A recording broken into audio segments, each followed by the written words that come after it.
Hi friends, मैं दीपक कुमार आज आपको किडनी डिजीज़ के बारे में कुछ बताऊंगा। जैसा कि हम देख रहे हैं कि आजकल बहुत ऐसे पेशेंट आ रहे हैं जो किडनी फेलियर के बहुत सारे केस आ रहे हैं। तो मुझे ये वीडियो इसलिए बनानी पड़ गई कि किडनी के जो केसेस क्यों बढ़ रहे हैं, क्योंकि अभी जो मैंने देखा गया है कि जिनका ब्लड प्रेशर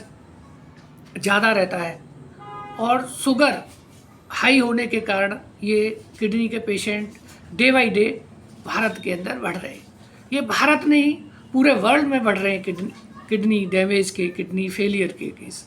बस दो ही है, क्योंकि लोग जो है अपना खाने पीने पे ध्यान नहीं देते और उनको टाइप 2 डायबिटिक मेलाइटिस हो जाती है। और जितना जैसे इंडिया में तो भोजन का ऐसा है कि सबसे ज़्यादा जो भोजन है मिठाइयाँ हैं और क्या बोलते हैं हाई कोलेस्ट्रॉल डाइट लेते हैं, तो उस वजह से भी उनका बीपी बढ़ने के कारण और वो किडनी पर भी बहुत बड़ा इफ़ेक्ट डालते हैं। जैसा कि किडनी का काम है फिल्टर करना। किडनी मीन्स नेफ्रोलॉजी के डॉक्टर्स होते हैं, ये उसको स्टडी करते हैं और किडनी के बारे में जो उसका ट्रीटमेंट होता है वो देखते हैं इसको। तो जो जनरली किडनी का जो फंक्शन है वो है फिल्टर करना, जो आपका यूरिया, क्रिएटिनिन और भी वेस्ट आपके प्रोडक्ट हैं ब्लड के अंदर, वो उनको एलिमिनेशन करना, उनको रिमूव करना ब्लड में से। तो ये किडनी का काम है। पर जनरली जो किडनी हमारे जो ख़राब होती हैं वो हाइपरटेंशन और शुगर की वजह से। हाइपरटेंशन से क्या होता है, जो किडनी के अंदर जो ट्यूब्स होते हैं, जो नेफ्रॉन के बने हुए होते हैं, नेफ्रॉन जो सेल्स होते हैं वो प्रेशर की वजह से वो डैमेज हो जाते हैं और उससे वो किडनी फेलियर, किडनी डैमेज होने के चांसेस बढ़ जाते हैं। दूसरा है शुगर। जिनका शुगर हाई होता है, जिसका शुगर कंट्रोल में नहीं होता है, तो उसकी वजह से भी माइक्रो एंजियोपैथी, जो सेल्स होते हैं, मतलब उनके जो ट्यूब्स में जो नेफ्रॉन के जो सेल होते हैं वो डैमेज हो जाते हैं उस शुगर की वजह से, तब भी वो किडनी डैमेज हो जाती है। और दूसरा है यूटीआई इन्फेक्शन हो जाता है, तो उससे भी धीरे धीरे स्लोली जो इन्फेक्शन किडनी की तरफ बढ़ जाता है और उससे भी है। चौथा हम कह सकते हैं, मैंने इससे पहले भी वीडियो बनाया है कि जो कैलकुलस होता है, रीनल कैलकुलस, जो किडनी में एक पत्थर बन जाता है,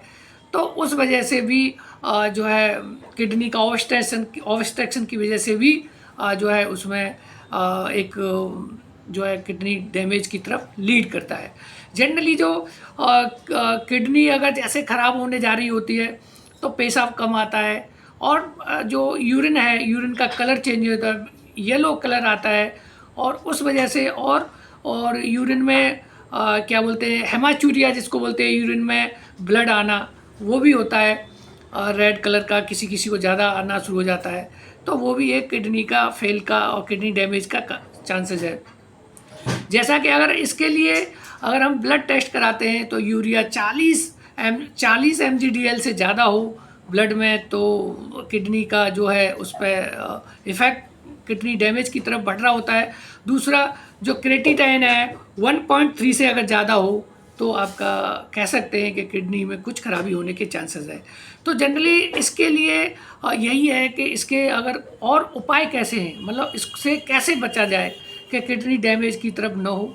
तो सबसे पहला यही मैं कहना चाहूँगा कि किडनी डैमेज से सिर्फ इतना है कि अपना जो ब्लड प्रेशर है वो आप 120/80 रखें। जिनको भी ब्लड प्रेशर है वो डॉक्टर साहब को दिखा के दवाई लें, कंटिन्यूस दवाई लें, क्योंकि अगर एक बार किडनी डैमेज की तरफ हम लीड कर गए बीपी हाई की वजह से, तो उसको रिकवर करना बहुत टफ हो जाता है, ये बहुत मुश्किल हो जाता है, क्योंकि उनके जो सेल होते हैं कि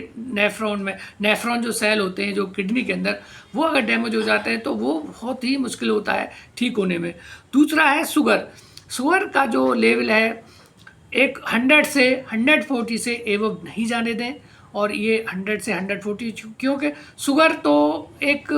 किडनी डैमेज नहीं, वो तो बहुत बॉडी के पार्ट्स को डैमेज, इम्यूनिटी को आपका कम कर देती है। तो ये जो मैंने जो आपको वीडियो बनाया है तो ये इसलिए बनाया हुआ है कि आजकल जो हम देख रहे हैं कि बहुत सारे केसेस ओपीडी में आ रहे हैं किडनी फेलियर के, बिकॉज ऑफ जो शुगर आती है वो दबे पाँव आती है, पता भी नहीं चलती है। जब बॉडी में कुछ बड़ा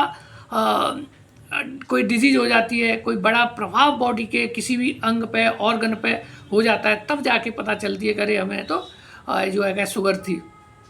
तो अपना जो भी आफ्टर 40 ईयर्स, आफ्टर 50 ईयर्स के बाद में, जब भी 2-3 साल बाद में ये शुगर और आपका जो किडनी फंक्शन टेस्ट और जो भी रीनल फंक्शन टेस्ट, आप उसको ज़रूर कराएं और उससे आपका जो बॉडी का पता चलता है।